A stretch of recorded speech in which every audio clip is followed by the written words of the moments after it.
memeriksa dan mengadili perkara pidana nomor 222 pidana B/2025 Pengadilan Negeri Unibra atas nama terdakwa Riko Andreas dan Liza Limatila pada hari ini Senin tanggal 8 Desember 2025 dinyatakan dibuka dan terbuka untuk umum.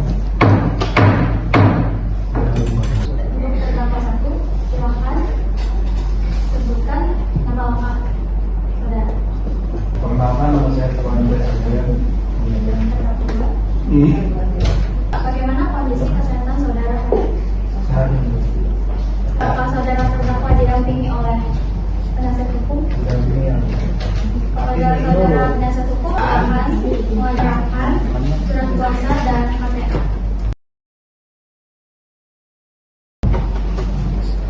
Surat kuasa bahas PPA. Jadi kepada PH Zulkar Main SMH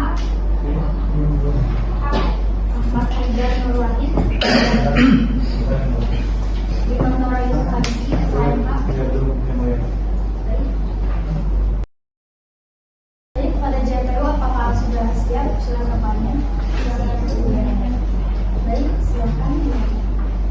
Izin yang mulia membacakan surat dakwaan dengan nomor registrasi perkara 222/PID/2025/PN Identitas terdakwa pertama bernama lengkap Liza Limatila binti Ahmad, tempat lahir Serang, umur 29 tahun, tanggal lahir 17 Mei 1996, jenis kelamin perempuan, tempat tinggal Perum Minabakti, Kecamatan Kelurahan Kasimen, Kota Serang, Banten, kebangsaan Indonesia, agama Islam, pekerjaan pengusaha, pendidikan S1. Terdakwa kedua bernama lengkap Riko Andreas Limatila, tempat lahir Serang, umur 35 tahun, tanggal lahir 17 Agustus 1990, jenis kelamin laki-laki, tempat tinggal Kabupaten Ciamas, Kecamatan Kelurahan Ciamas, Kabupaten Serang, Banten, kebangsaan Indonesia, agama Islam, pekerjaan pengusaha, pendidikan S1. Penahanan penyidikan tidak dilakukan, perpanjangan tidak dilakukan, penuntut umum tidak dilakukan. Dakwaan primer bahwa terdakwa Riko Andreas dan Liza Limatila binti Ahmad secara bersama-sama dengan kehendak yang sudah terbentuk sebelumnya telah melakukan tindakan yang memenuhi unsur penipuan, yaitu perbuatan untuk memberatkan orang lain menyerahkan barang dengan tipu muslihat, rekayasa dan rangkaian kebohongan guna memperoleh keuntungan secara melawan hukum. Selanjutnya akan dibacakan oleh kakak saya, Farizandi.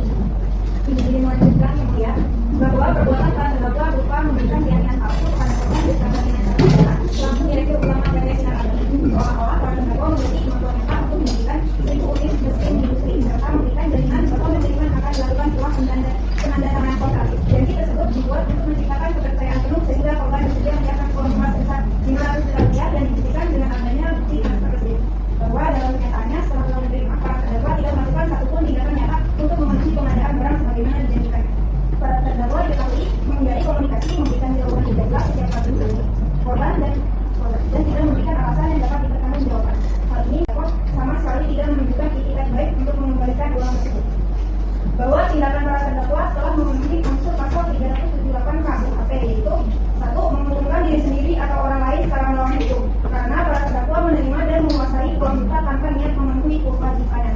2. Dengan memakai nama palsu, tipu muslihat atau rangkaian kebohongan, mereka secara sadar menciptakan gambaran seolah-olah sanggup menyediakan mesin yang ternyata tidak disediakan. Yang ketiga, menggerakkan orang lain untuk menyerahkan uang yang terbukti dari penyerahan uang murah oleh korban. Yang keempat, kerugian nyata terjadi pada pihak PT Sinar Abadi. Dengan demikian, perbuatan para terdakwa secara sah dan meyakinkan memenuhi seluruh unsur tindak pidana penipuan sebagaimana dimaksud dalam pasal 378 KUHP. Selanjutnya akan dilanjutkan oleh rekan saya di Nani Murasani.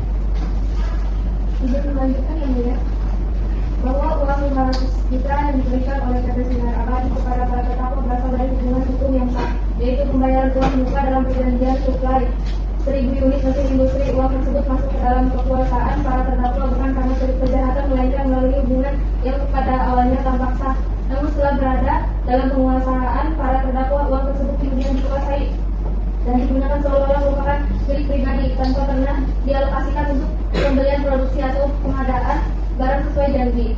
Bahwa para terdakwa juga tidak mengembalikan uang tersebut meskipun tidak mampu atau tidak mau memenuhi perjanjian, serta telah menghindar dari komunikasi yang menunjuk bahwa penguasaan uang tersebut dilakukan secara melawan hak. Bahwa dengan demikian unsur-unsur pasal 372 KUHP terbukti, yaitu terdakwa menguasai barang uang yang seluruhnya sebagai adalah milik orang lain.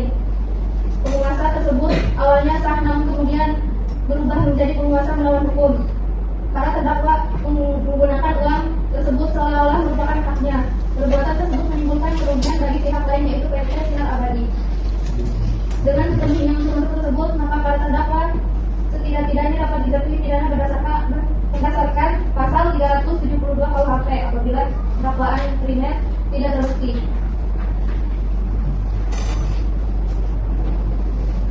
Jaksa penuntut umum Faizati Nursita SH Ditandatangani Serang, disuruh baca. ditandatangani Serang 8 Desember 2025. Jaksa penuntut umum Faizati Nursita SH Ditandatangani. Serang 8 Desember 2025 didatangkan untuk umum ditandatangani Faizati Nursita SH Saudara terdakwa, apakah saudara mengerti dengan isi surat dakwaan yang dibacakan oleh penuntut umum? Saudara terdakwa 2, apakah saudara mengerti dengan isi surat dakwaan yang dibacakan oleh penuntut umum? Kepada terdakwa 1 dan 2, apakah akan mengajukan eksepsi atau nota keberatan? Saudara penasihat hukum, apakah saudara akan mengajukan eksepsi atau nota keberatan terhadap dakwaan jaksa penuntut umum? Ya, yang mulia, kami akan mengajukan eksepsi atau nota keberatan secara tertulis pada sidang berikutnya. Kami berpendapat bahwa kasus ini lebih merupakan masalah investasi atau hukum perdata, bukan penipuan pidana. Baik, sesuai proses peradilan, hakim akan memberikan kesempatan kepada penasihat hukum untuk mengajukan eksepsi dengan dia minggu depan tanggal 15 Desember 2025 dengan agenda pembacaan eksepsi. Dengan demikian sidang akan ditunda. Hadirin dimohon untuk berdiri. Majelis hakim memasuki ruang sidang. Hadirin dipersilakan.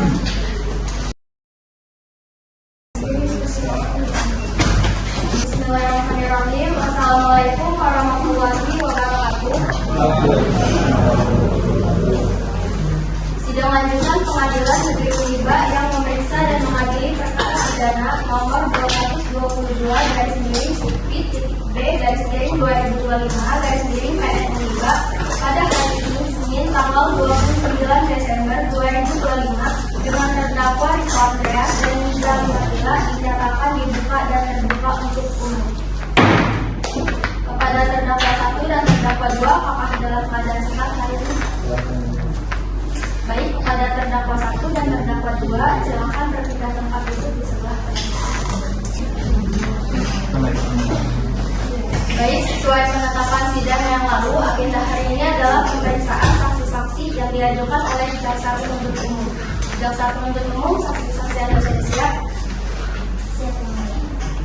Baik, silakan panggil saksi untuk memasuki ruang sidang. Saksi korban memasuki ruang sidang. Saudara saksi, silakan berdiri dan mengajukan kartu identitas. Baik, saya periksa saudara saksi Amanda Rika Pradina, umur 35 tahun, pekerjaan sebagai direktur utama di PT Sinar Abadi, domisili Kota Serang. Saudara saksi, sebelum memberikan keterangan demi kebenaran dan keadilan, Anda diwajibkan untuk mengucapkan sumpah atau janji. Apakah Anda bersedia disumpah menurut agama kepercayaan Anda? Demi Allah saya bersumpah bahwa saya akan menerangkan dengan sebenarnya tiada lain dari yang sebenarnya. Saudara saksi, Anda sudah bersumpah. Konsekuensi hukumnya adalah Anda wajib memberikan keterangan yang sebenar-benarnya. Apakah Anda mengetahui terdakwa? Saya mengenal terdakwa sebelum peristiwa ini terjadi. Saya mulai mengenal mereka pada saat adanya pembicaraan awal terkait rencana kerja sama bisnis antara perusahaan saya dengan pihak mereka. Pada awal perkenalan tersebut, para terdakwa memperkenalkan diri sebagai pengusaha yang bergerak di bidang pengadaan mesin industri. Hubungan kami sejak awal murni bersifat profesional tanpa adanya hubungan pribadi, keluarga ataupun hubungan lain di luar kepentingan bisnis. Baik, silakan menuntut umum memulai pemeriksaan saksi. Baik, saksi yang mulia, saudara saksi mohon jelaskan kepada majelis hakim siapa saudara atau tidak saudara dan apa perbedaan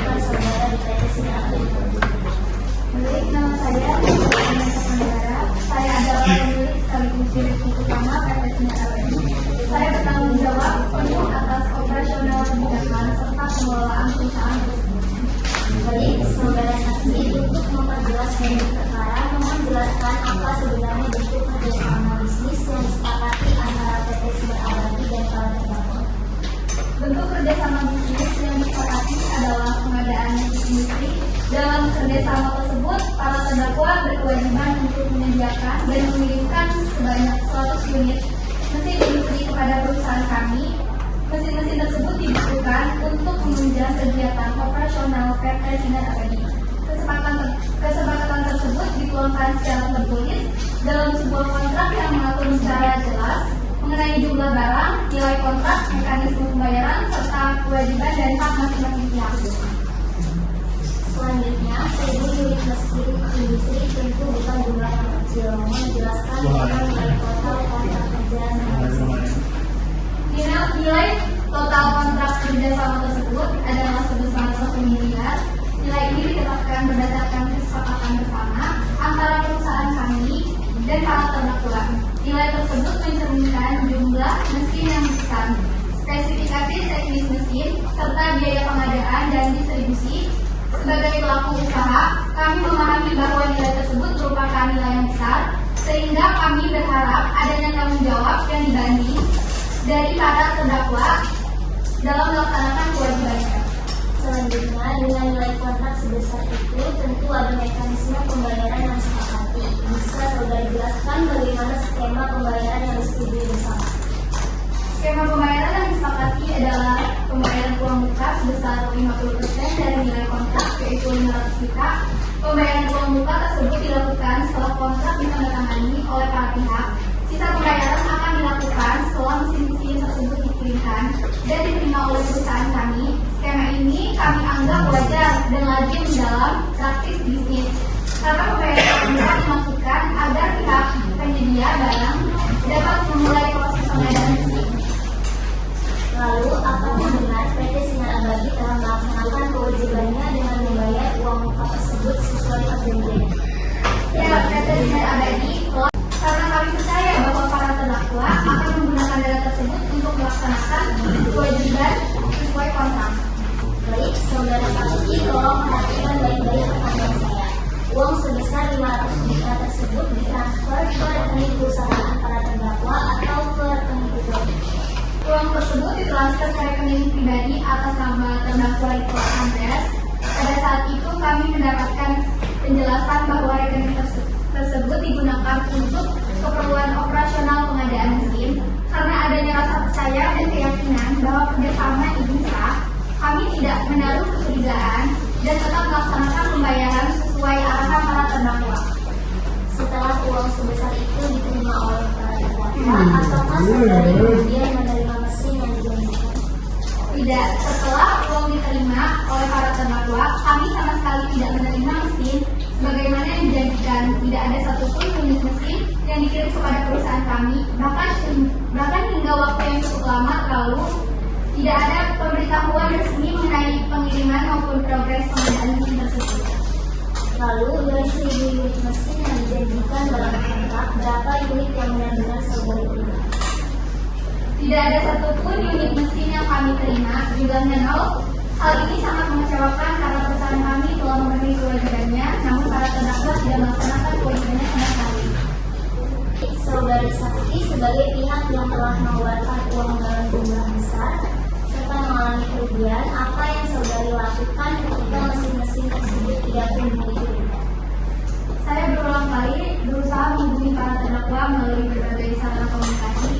Saya menanyakan alasan keterlambatan dan meminta kejelasan mengenai kapan mesin akan dikirim.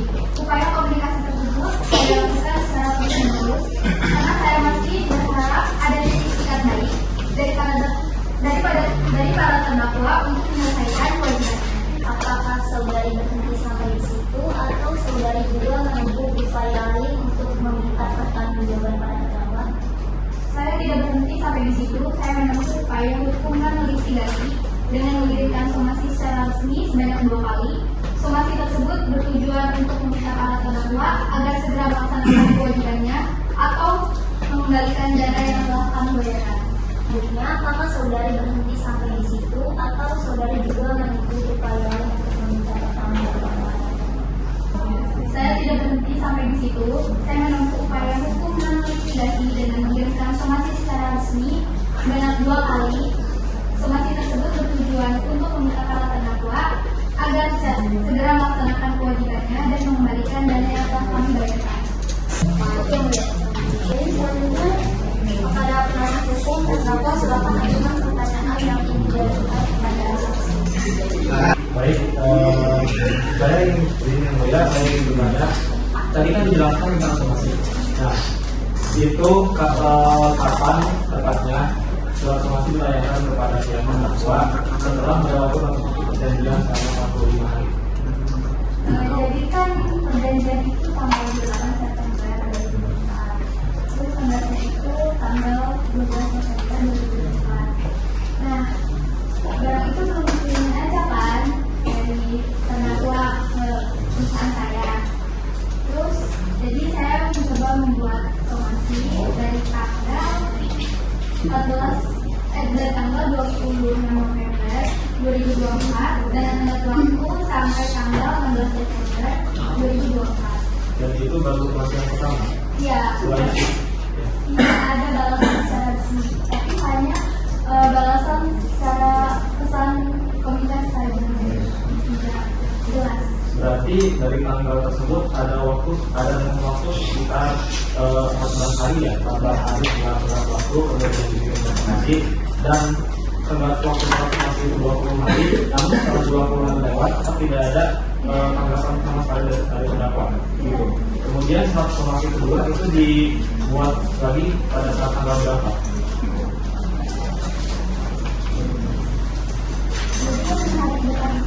Perusahaan saya membuat somasi lagi tanggal 21 Desember 2024, tenggat waktunya 10 Januari 2025. Itu masih tidak ada balasan secara resmi dan komunikasi juga hilang berbulan-bulan. Jadi perusahaan kami juga merasa tertipu. Berarti ada tenggat waktu sekitar 104 hari di situ. Dalam jangka waktu selesai, kemudian somasi pertama dan somasi kedua 104 hari sekitar 3 bulan. Di sini kan tadi dijelaskan ya tentang dari tadi. Nah, tadi kan sudah disepakati oleh Ibu Rizka dan juga Saudara Iko bahwa kemudian pada saat Ibu mengetahui tentang pribadi itu namanya mendapat kepercayaan kepada Saudara Iko bahwasanya bisnis antara Ibu Rizka dan Ibu Iko akan tetap berjalan dan Saudara Iko akan tetap amanah. Nah, tapi apa dasar atau apa penjelasan yang diberikan oleh Saudara Iko kepada Ibu Rizka sampai ini saya yakin meskipun rekening satu sama pribadi jadi bukan sama perusahaan yang lain. Jadi terdakwa Riko itu memberikan foto-foto bisnis dari gudang untuk memulai barang tersebut. Jadi perusahaan kami juga yakin kalau misalkan foto bisnis dari gudang untuk memulai barang tersebut. Jadi perusahaan kami juga yakin kalau misalkan terdakwa itu barangnya ada.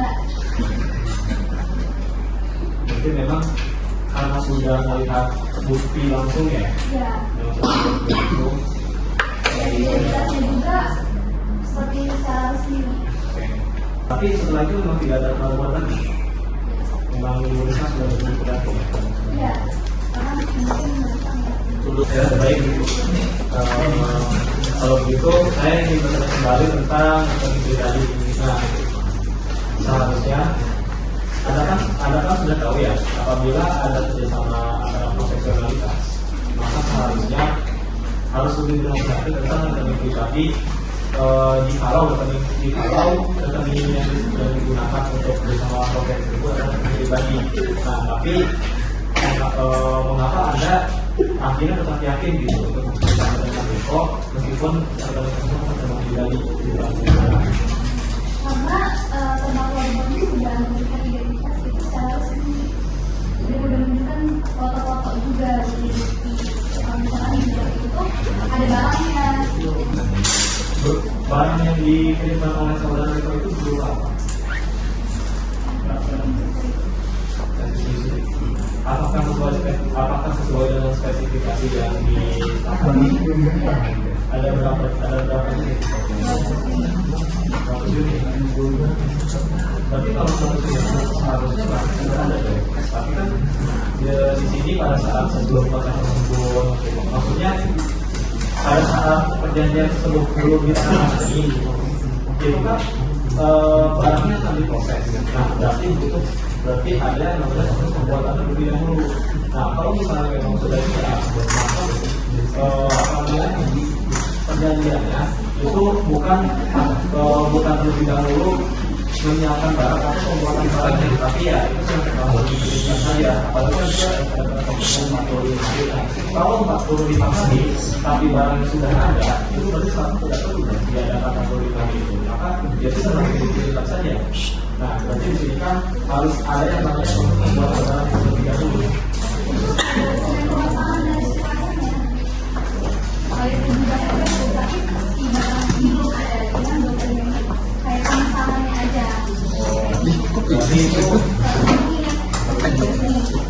Jadi penduduk adanya dari supplier, bukan dari terdakwa yang kirim ke perusahaan saya. ya, berarti itu bukan dari perusahaan itu langsung. Berarti ada pihak ketiga dari Ya, tapi kalau misalnya terima itu bilang katanya dan nggak boleh langsung berhubungan dengan pihak pabriknya. Jadi dari terdakwanya langsung. tapi kan gini ya, kan ibaratnya sebagai pasar, artinya juga punya pasar untuk mengambil ibu untuk tentang pada mesin ini. Berarti ibu bisa dong langsung ke eksekutif juga itu menyampaikan perusahaan alatnya. Tapi perjanjian kontrak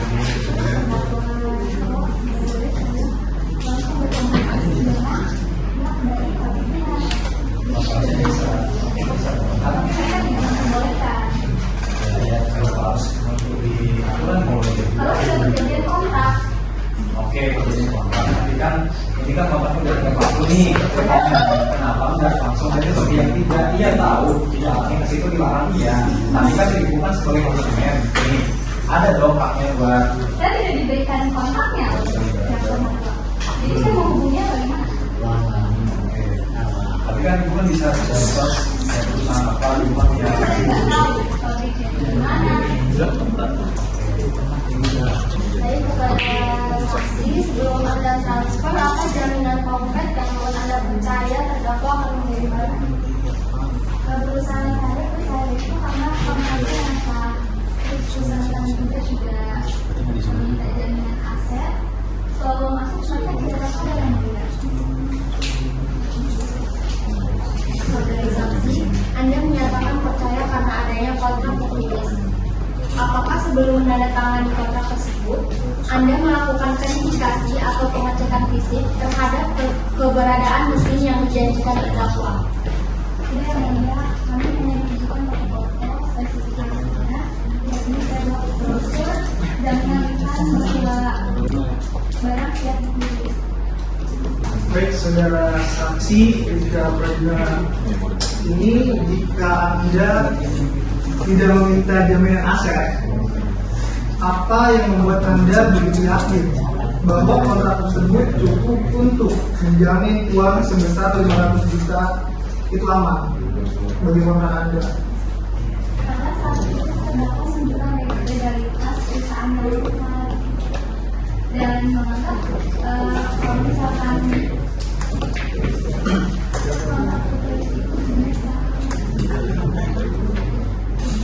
Jadi proses tulis itu sah.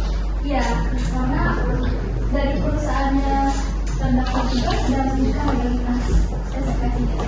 Apakah di saat saudara saksi menjalani tanda tangan dihadiri oleh saksi juga? Baik, pertanyaan kedua, lalu setelah uang ditransfer dan terdakwa menghilang, apakah Anda sempat mendatangi lokasi kantor atau gudang yang tercantum dalam kontrak tersebut? Ada yang melihat, tapi itu mungkin kayak sewaan dan sewaannya juga nggak habis kontraknya. Mereka juga tidak ada di sana. Jadi perusahaannya bodong. Iya. Terkait bukti kontrak, apakah Jenderal mempunyai buktinya? Baik, silakan.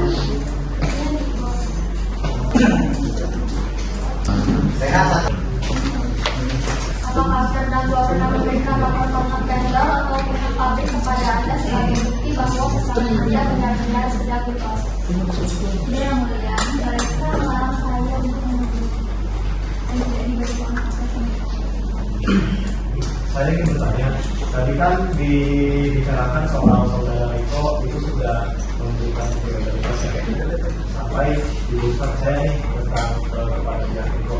Nah, apakah bukti dari legalitas tersebut yaitu dengan foto 100 unit yang dikirimkan dan bahkan larangan dari pihak Riko untuk menghubungi langsung sebagai hasil yang tadi saya lihat itu hanya ada bukti chat pertama dari pada saat kami transfer, kemudian yang kedua pada saat informasi diberikan, dan yang ketiga pada saat Riko sudah mulai didana sabar dan kemudian dituliskan tentang menghubungi. Nah, jadi di situ tidak ada chat atau foto dari bukti legalitas perusahaan Riko, kemudian tidak ada bukti dari status itu, tidak ada bukti dari status UNSIM, dan juga tidak ada bukti kalau Riko itu melarang bahwa Ibu Rizka tidak perlu memiliki pihak supplier. Kalau melalui itu itu harus ada dokumen resmi yang ada bukti ya. Kalau soal ini sangat Ini yang mulia, saya keberatan dengan pertanyaan dari pihak. Alasannya karena bukti belum lengkap. tadi tidak ada buktinya ya, tidak ada bukti fisik sekarang. Ini bukan langsung seputar membuat suatu perjanjian, apalagi ini mengenai besar. Itu saja ya. Kalau tidak ada bukti fisik itu tidak bisa digunakan suatu perjanjian itu, maka batal perjanjian kembali. Jadi apa yang ibu buktikan ini tidak digunakan. Pemeriksaan saksi Rizka dianggap cukup. Terdakwa Riko dan terdakwa Mirza bagaimana terhadap keterangan saksi Rizka tadi? Apakah benar semua atau ada keberatan? Izin yang mulia, saya keberatan dengan keterangan yang diterangkan oleh Ibu Rizka terkait saya penipuan.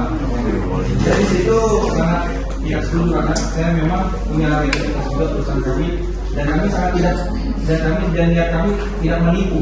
Pada saat itu saya memang mengakui bahwa saya menerima uang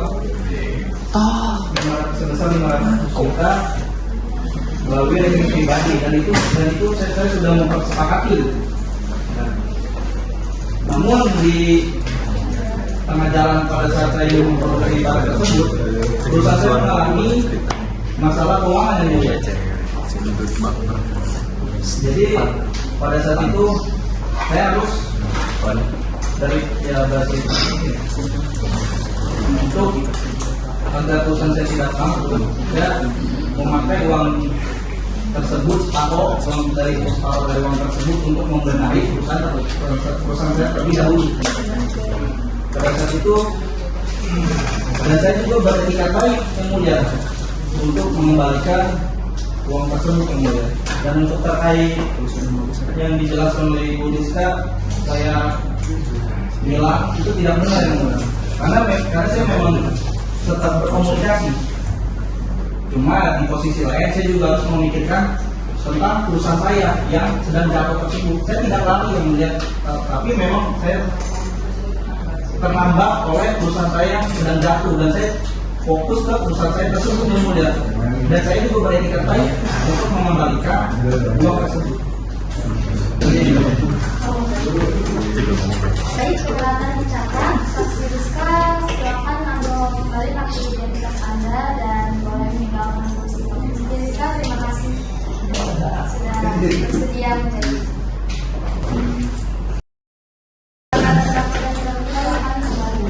Baik, dikarenakan pemeriksaan saksi belum selesai, maka sidang hari ini ditunda dan akan dilanjutkan kembali pada hari Senin tanggal 5 Januari 2025 dengan agenda lanjutan pemeriksaan saksi dari jaksa penuntut umum. Sidang hari ini dinyatakan ditunda.